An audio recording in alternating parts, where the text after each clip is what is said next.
Yang kita tunggu-tunggu, alhamdulillah sudah rawuh.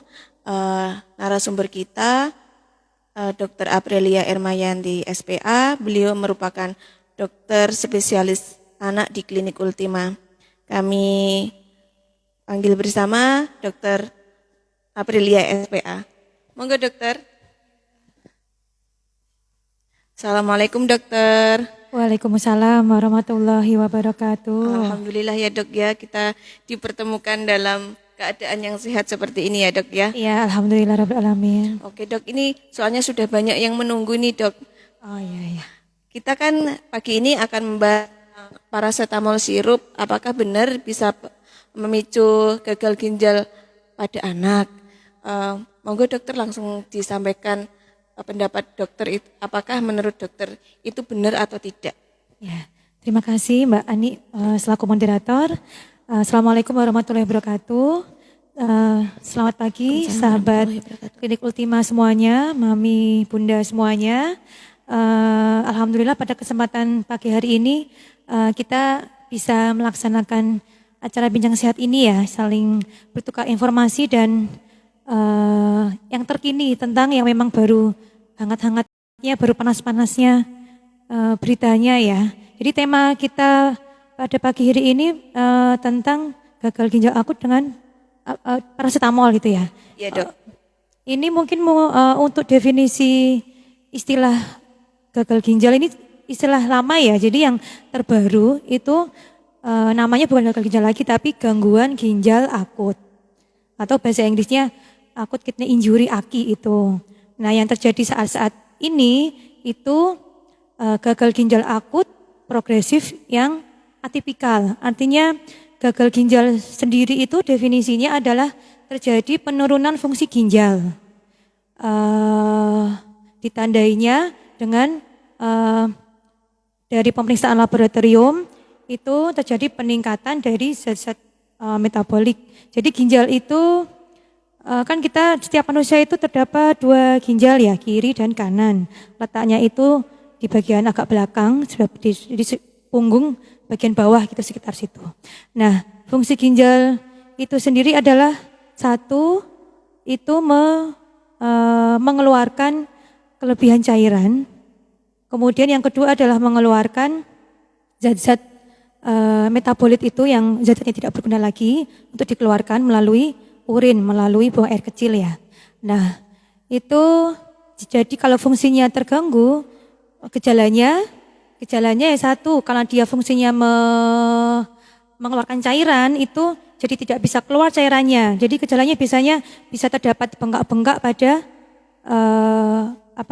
pasiennya ya, bisa bengkak di mata, bengkak di mukanya, bengkak di telapak kakinya, bengkak di perutnya itu juga bisa. Kemudian karena terjadi, kalau yang kedua karena dia tidak bisa menyaring zat-zat metabolik yang harusnya dikeluarkan, itu istilahnya mungkin yang sekarang ini terjadi kan yang sudah diteliti memang ada kandungan etilen glikol dan dietilen glikol itu ya. Nah, itu jadi tidak bisa dikeluarkan dan menumpuk di ginjal dan merusak dari fungsi ginjal itu sendiri. Jadi kalau dari hasil biasanya diperlukan pemeriksaan penunjang, pemeriksaan darah. Jadi didapatkan fungsi ginjalnya yang dilihat dari pemeriksaan ureum kreatinin itu ya. Itu meningkat begitu. Kemudian dari pemeriksaan sederhananya, pemeriksaan urinnya juga bisa terjadi kelainan gitu. Itu dari definisi gagal ginjal akut progresif atipikal. Nah yang progresif ini yang terjadi belakangan ini kan memang kasusnya itu sejak dari Januari sampai sekarang itu memang bertambah dan signifikan bertambahnya memang mulai Agustus ya. Mulai banyak kasusnya dan itu progresif artinya terjadi secara tiba-tiba dan setelah diobati pun responnya nggak bagus gitu ya. Kalau biasanya memang ada penyakit gangguan ginjal itu yang akut gitu yang berat tapi di terapi biasanya membaik. Tapi ini kasusnya terlalu berlebihan gitu sehingga pemerintah pun juga mengambil langkah-langkah lebih lanjut lagi untuk mengkaji sebenarnya apa yang menjadi penyebab dari meningkatnya jumlah pasien dengan gangguan ginjal akut ini. Progresif berlangsung secara cepat tiba-tiba dan perburukannya juga cepat. Jadi dari hasil penelitian kan memang yang terakhir informasi dari Kementerian Kesehatan tadi malam kan memang angkanya masih meningkat sampai angka kematiannya itu sampai 55% kan lumayan ya, kalau lebih dari 100 itu ya 50%, 50 lebih bisa meninggal itu dari angka kematiannya. Kemudian atipikal itu artinya tidak spesifik, jadi tidak jelas penyebabnya apa, macam-macam gitu. Jadi memang sampai saat ini belum bisa disimpulkan konklusinya, kesimpulannya penyebabnya tidak mengerucut karena memang murni karena toksisitas dari sediaan sirup itu yang diminum. Juga selain dari toksisitas dari sediaan sirup yang diminum juga, itu juga bisa jadi karena infeksi atau karena inflamasi gitu. Jadi gangguan ginjal itu macam-macam, bisa terjadi karena infeksi bakteri, bisa karena infeksi virus, atau yang kebanyakan juga inflamasinya bisa berasal dari pasien long COVID gitu ya. Jadi pasien-pasien anak yang mungkin dulunya pernah positif terus ternyata diteliti juga ada beberapa gitu yang antibodi COVID-nya positif, tapi tidak semua. Terus kemudian juga ternyata setelah diteliti lagi juga ternyata ada kandungan pencemaran tadi dari etilen glikol dan dietilen glikol itu di beberapa pasien gitu. Jadi memang belum mengerucut. Itu namanya gangguan ginjal akut progresif atipikal. Begitu. Berarti belum sepenuhnya terbukti ya dok ya kalau paracetamol itu pemicu gagal ginjal? Jadi yang sudah dikaji, yang menyebabkan gangguan ginjal itu adalah terdapat kandungan etilen glikol dan dietilen glikol. Nah itu berasal dari cemaran dari pelarut obat sirup. Jadi pelarut obat sirup itu yang boleh diperbolehkan itu namanya polyethylene glycol, itu boleh. Tapi kalau yang etilen glikol, dietilen glikol itu memang nggak ada di sediaan sirup. Dia ada karena ada cemaran, jadi bisa terjadi karena mungkin bahan bakunya, pelarutnya mungkin nggak bagus, atau selama proses produksi standar produksinya juga nggak bagus. Nah itu yang menyebabkan ada cemaran senyawa itu di dalam kandungan sediaan sirup. Gitu. Tadi kan dokter menyebutkan kalau bulan Agustus ya mulai naiknya. Sedangkan dari pemerintah sendiri itu kan bulan Agustus itu ada gempa-gempanya biaya. Kaitannya enggak sih dok? Enggak ada sih ya. Kalau sudah diteliti itu kan memang penyebabnya bisa karena infeksi, inflamasi, atau cemaran dari ini etilen glikol sama dietilen glikol itu. Oh iya.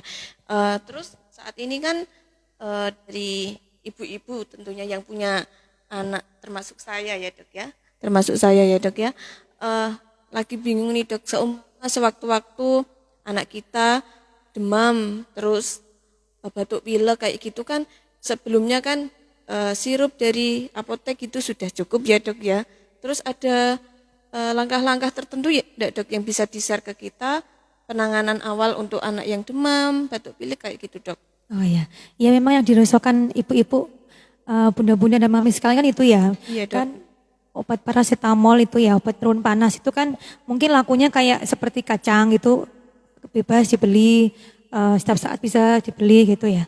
Nah sekarang ternyata ada berita seperti ini, nah kita kembali lagi ke ini ya, jadi pelajaran yang bisa kita ambil dari kasus ini adalah kita sebagai orang tua harus lebih bijak dalam penggunaan obat. Jadi seperti misalnya anak tiba-tiba sakit demam. Jadi demam sendiri, mekanisme demam itu sendiri merupakan suatu reaksi tubuh, pertahanan daya tubuh untuk melawan bakteri, virus, atau patogen yang lain yang masuk ke dalam tubuh. Jadi demam itu sendiri harusnya diukur dulu ya. Jadi sebelum minum obat, apakah yang perlu minum obat itu kalau bisa memang dipastikan dulu anak ini demam atau tidak. Pastinya dengan alat ukur yang sudah sesuai standarnya, yaitu kalau untuk mengukur suhu badan menggunakan alat termometer, kemudian dilihat suhunya berapa gitu. Kalau suhunya definisi demam itu lebih dari 37,3 per aksila atau lebih dari 37,5 ke atas itu ya. Kalau tinggi itu bisa sampai 39 lebih, itu sudah definisinya sudah demam tinggi ya. Nah itu Kalau memang anaknya demam, untuk langkah-langkah awalnya, kalau demamnya baru ringan, misalnya 37,5 di bawah 3, di bawah 38 derajat Celcius, itu yang bisa kita lakukan adalah bisa dikompres dulu dengan air hangat, kemudian diperbanyak minum air putihnya, gitu. Terus kemudian memakai baju-baju yang tidak terlalu tebal, pakai baju-baju yang tipis yang bisa menyerap keringat. Jadi begitu berkeringat bisa diganti lagi bajunya yang kering, yang lebih tipis, yang lebih bisa menyerap keringat. Dan mengompresnya yang lebih bagus memang mengompres dengan air hangat. Kemudian kompres yang manual ya Ibu ya. Kadang kan ada yang pakai stempel itu ya mungkin bisa, cuman nggak seefektif kalau kompresnya menggunakan kompres yang manual, pakai apa namanya kain lap itu yang buat kompres, kemudian dengan air hangat, kemudian tempat kompresnya itu di ketiak kiri kanan, di selangkangan, kemudian di badan, di leher, di kepala, itu bisa, itu lebih efektif. Jadi sekiranya lapnya itu sudah dingin ditempel, dikucek lagi pakai air hangat, itu lebih efektif untuk mengurungkan demamnya. Sambil diawasi, dicek lagi suhunya, kira-kira turun apa tidak ininya suhu di termometernya itu.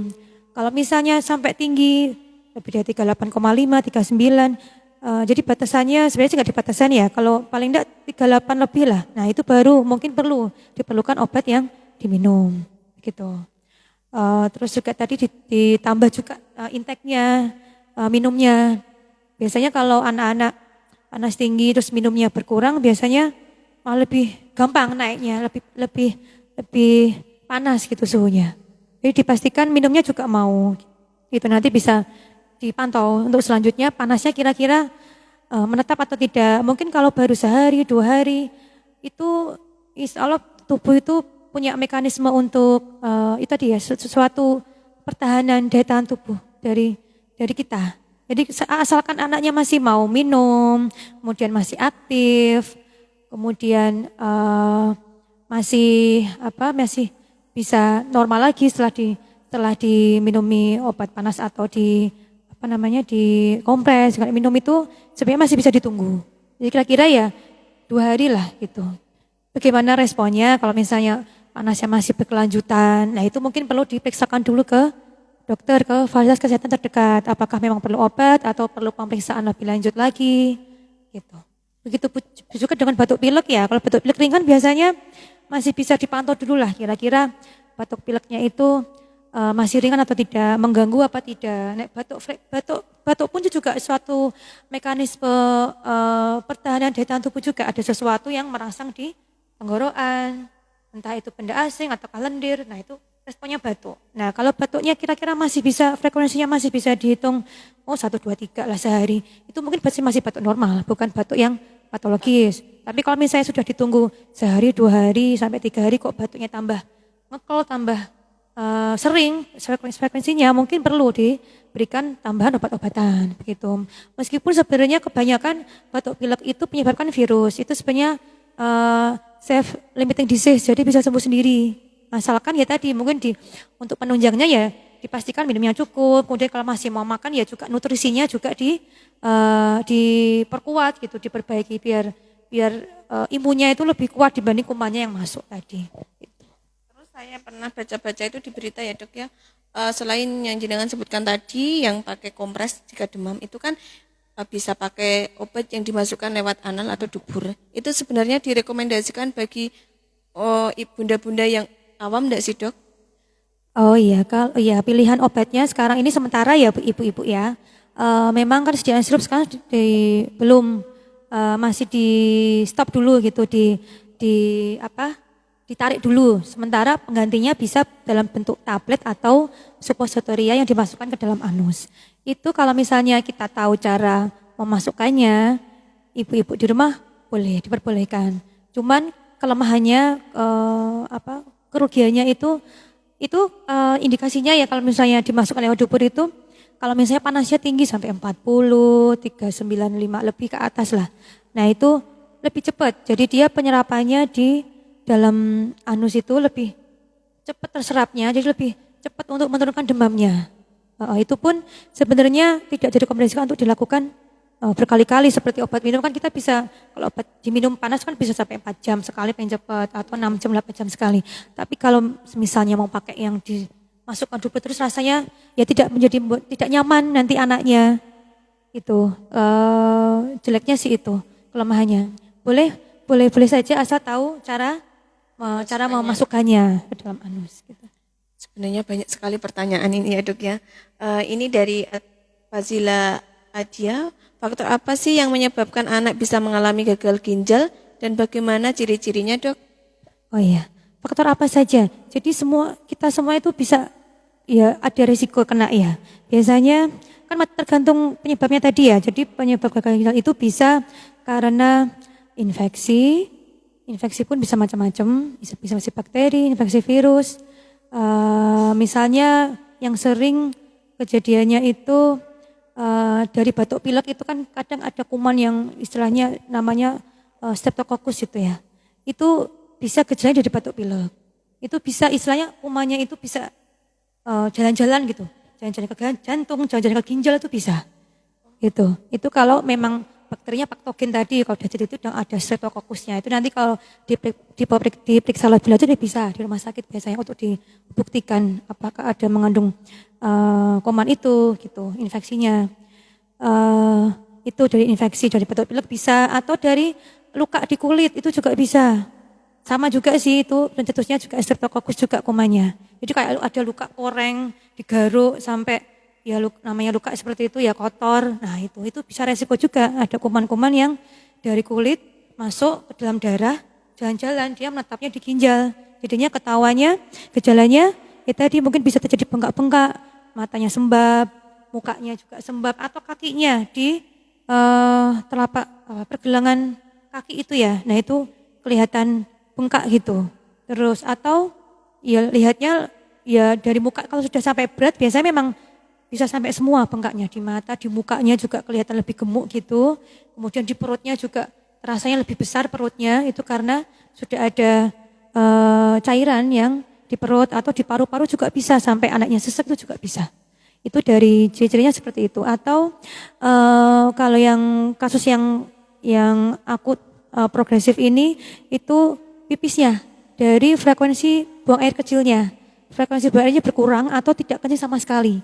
Jadi patokannya ini, jadi kalau ada tanda-tanda anak tidak pipis dalam waktu 6-8 jam pada siang hari, itu atau lebih dari 12 jam sama sekali tidak ada pipisnya, nah itu kita sudah mulai curiga, ya tapi jangan terlalu parno ya, maksudnya dipastikan juga status hidrasi anaknya gimana ini, sudah cukup apa belum, kebutuhan cairan minumnya, gitu. Itu kalau mau kebutuhan minum anak itu berapa sih? Itu sebenarnya di buku KIA sudah ada ya. Mungkin itu jadi ada kalau punya anak balita masih ada punya bukunya itu bisa dibuka di situ depan duanya untuk anak umur 6 bulan sampai 1 tahun, 1 tahun sampai 2 tahun. Kalau sebenarnya kebutuhan cairan itu bisa dihitung dari berat badan ya. Misalnya anak umur 10 kilo itu perkiraan kebutuhan cairannya itu sekitar 100 mili atau 100 liter. Kemudian anak berat badan 20 kilo itu kira-kira 1.500 mililiter, 1,5 liter kebutuhan cairannya. Kemudian anak 40 kilo itu 2.000 mililiter, sekitar 2 liter, perkiraan segitu. Nah itu ya asupan minum itu bisa dari air putih, memang yang direkomendasikan kan air putih ya, air putih atau cairan-cairan yang lain, entah itu susu atau cairan dari makanan atau berupa sop, sayur yang mengandung cairan itu bisa. Terus dok, ini dari pertanyaan saya pribadi sih dok, tapi mungkin mewakili bunda-bunda semua sih. Saya kan punya balita 14 bulan ya dok ya. Sebelumnya itu sudah pernah mengkonsumsi sirup-sirup yang saat ini tidak diduga. Itu ada upaya-upaya tertentu enggak sih dok supaya saya itu juga takut, juga khawatir enggak sampai ke arah situ gitu loh dok. Oh iya, kan semua ditarik ya. Ini kan belum final gitu ke kajiannya pemerintah ya. Baru yang keluar kan baru 5 itu yang sudah rilis. Itu masih dikaji lagi yang lainnya. Kalau misalnya sempat kemarin minum obat yang sama, dan sekarang nggak apa-apa, itu insya Allah sih nggak apa-apa. Jadi kalau dari gejala keracunan dari ethylene glycol ini sama di ethylene glycol itu ada tahap-tahapannya. Jadi ada fase-fasenya. Jadi fase pertama itu kalau dia memang senyawa ini bisa menyebabkan kelainan di ginjal tadi atau keracunan istilahnya toksisitas tadi itu ya. Itu kan karena ambang batasnya yang berlebihan, melebihi ambang batas yang bisa diterima oleh tubuh. Itu. Jadi gejala yang pertama, fase yang pertama itu biasanya menyerang di susunan saraf pusat. Itu terjadi biasanya 30 menit sampai 12 jam setelah minum obatnya. Kalau memang mengandung kadar kandungan senyawanya tadi melebihi ambang batas ya, itu bisa mulai terjadi 30 menit sampai 12 jam. Gejalanya di susunan saraf pusat bisa berupa misalnya pusing atau muntah, kemudian kayak sampai penurunan kesadaran, hanya kayak bingung atau ngantuk terus. Itu juga sudah sesuatu di susunan saraf pusat di otak ya, atau sampai kejang, itu bisa. Itu gejala fase pertamanya. Kemudian fase kedua itu menyerangnya di kardiopulmonal, jadi di jantung dan nafasnya. Jadi bisa detak jantungnya meningkat, deg-degan itu misalnya, atau napasnya juga frekuensi nafasnya meningkat, jadi kayak ngos-ngosan gitu, bernafas lebih cepat dari normal sesuai usia anak. Kemudian bisa sesak napas tadi itu. Yang tahap kedua itu terjadi sekitar 12 jam sampai 24 jam. Kemudian fase ketiga ini yang masuk ke renal, jadi yang ke ginjal ya, itu sampai 72 jam sampai 3 hari prosesnya. Nah itu gejalanya tadi pipisnya mulai berkurang atau sama sekali tidak ada pipisnya, buang air kecilnya. Itu 3 hari. Jadi kalau misalnya, kemarin kok sempat minum obat ini ya, kira-kira udah berapa lama? Kalau sudah lewat dari 3 hari dan anaknya baik-baik saja, insya Allah sih masih aman. Alhamdulillah dok, saya lega. Sambil menunggu selanjutnya ya, semoga pemerintah ini cepat selesai untuk pengkajiannya, jadi sudah aman lah, maksudnya obat-obat mana yang perlu ditarik atau diamankan, atau dan obat-obat yang lain masih bisa digunakan gitu. Soalnya memang paracetamol itu buat masyarakat itu kayaknya obat dewa dok.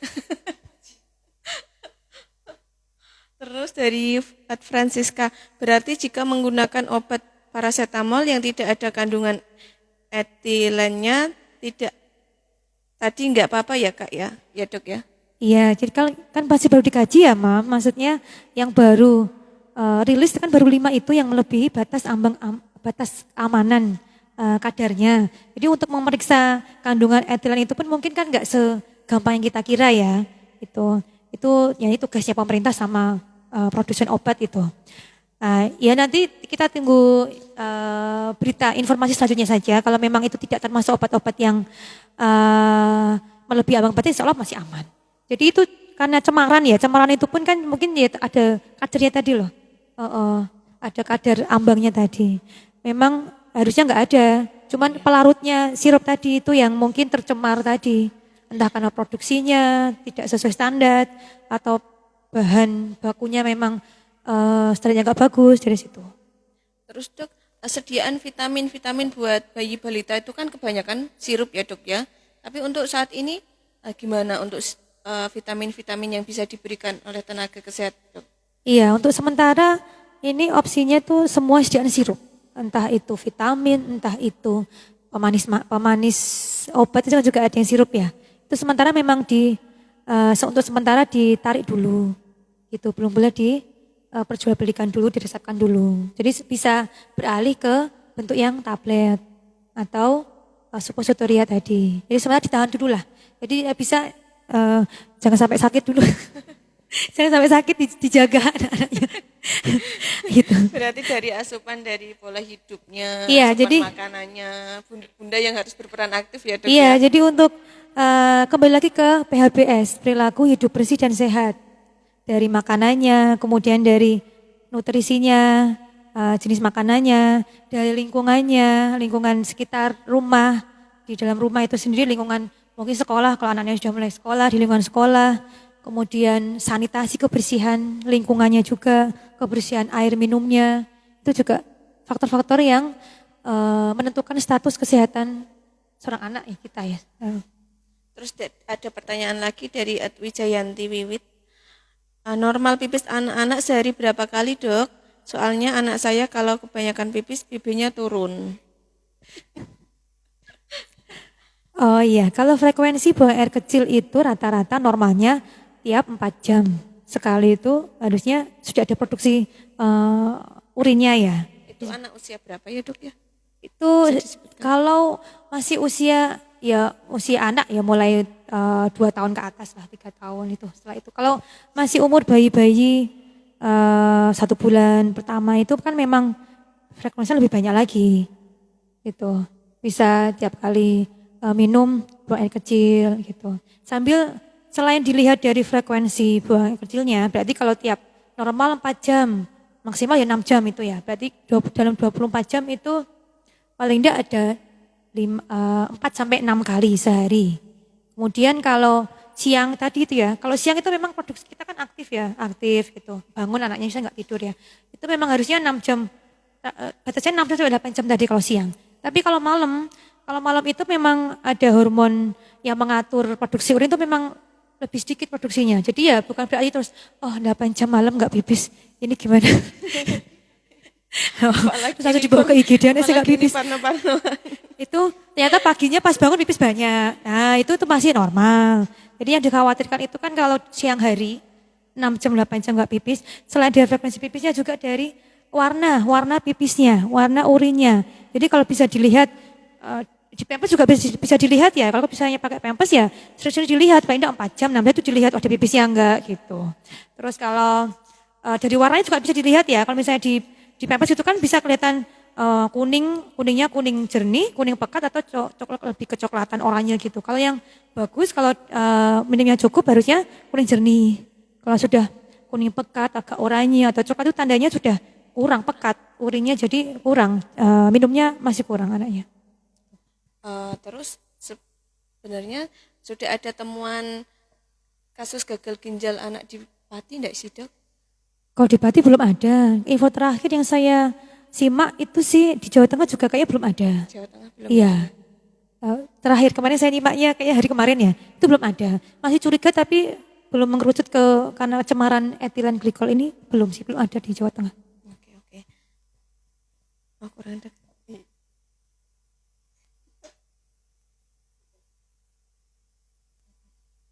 Karena waktu dokter juga cuma sedikit, tidak bisa saya tahan, harus bersama dengan saya terus ya. Jadi untuk bincang sehat pada pagi hari ini kita akhiri sampai di sini. Memang ya, sekali kalau bunda-bunda mau bertanya bisa dikonsultasikan sama dokter saat di klinik Ultima pada saat jam poli yaitu sekitar jam 8 atau jam 9 pagi. Terus saya perkenankan untuk dokter memberikan kesimpulan dari bincang sehat kita pagi hari ini. Iya, sayang sekali ya, waktunya sebentar sekali. Mungkin pertanyaannya banyak tapi nggak bisa tertampung ya. Mungkin nanti bisa difasilitasi lagi. Jadi kesimpulannya kita kembali ke pola hidup BHP tadi, pola hidup sehat, menerapkan memberikan gizi yang optimal kepada anak kita dari mulai pemberian ASI, pemberian MPASI, kemudian menjaga kebersihan lingkungan, kemudian sanitasi dari air bersih, sanitasi jamban itu termasuk ya. Kemudian untuk mencegah juga penting sekali dilakukan vaksinasi, terutama untuk balita. Vaksinasinya jadwalnya dilengkapi lagi. Jadi selain yang biasanya di posyandu puskesmas sebenarnya ada tambahan lagi vaksinasi itu untuk mencegah kebanyakan ya kasusnya batuk pilek itu ada. Jadi kalau misalnya nanti mau bertanya lebih lanjut bisa bertanya ke klinik Ultima kalau masih mau dilengkapi lagi untuk status imunisasinya. Kemudian lebih bijak lagi untuk pembelian obat. Jadi kan jangan gampang-gampang memberi obat kepada anak-anak. Mungkin perlu dikonsultasikan dulu, periksa dulu ke fasilitas kesehatan terdekat apakah memang perlu butuh obat atau tidak gitu. Jadi sementara kalau masih ada terapi yang non farmakologis ya kita lakukan dulu seperti tadi, kalau panas ya dikompres dulu, minum air putih yang diperbanyak dulu, kemudian Nanti dipantau dulu perkembangannya seperti apa. Dan tidak usah panik ya ibu-ibu ya, ibu-ibu bunda-bunda sekalian. Saat ini memang sedia ansrup tidak diperkenalkan dulu untuk diminumkan ke balita ya, terutama ini kasusnya kan memang banyak di balita.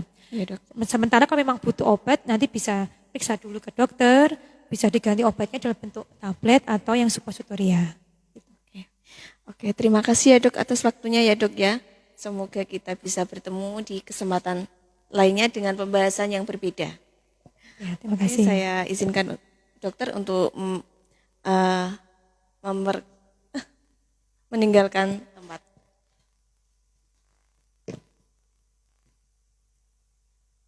Sebenarnya kurang banyak ya Bunda waktu kita bersama dengan beliau Dr. Aprilia Ermayanti, tapi berhubung beliau nggak hanya di sini saja, memang kita akhiri sampai di sini. Saya akhiri, kalau ada kesalahan kata maupun pengucapan, saya mohon maaf yang sebesar-besarnya. Wassalamualaikum warahmatullahi wabarakatuh.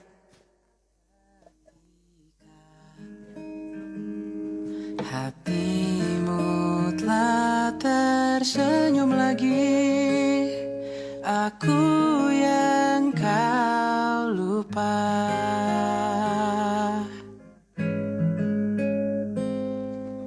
Tak sadarkah selama ini ku juga selalu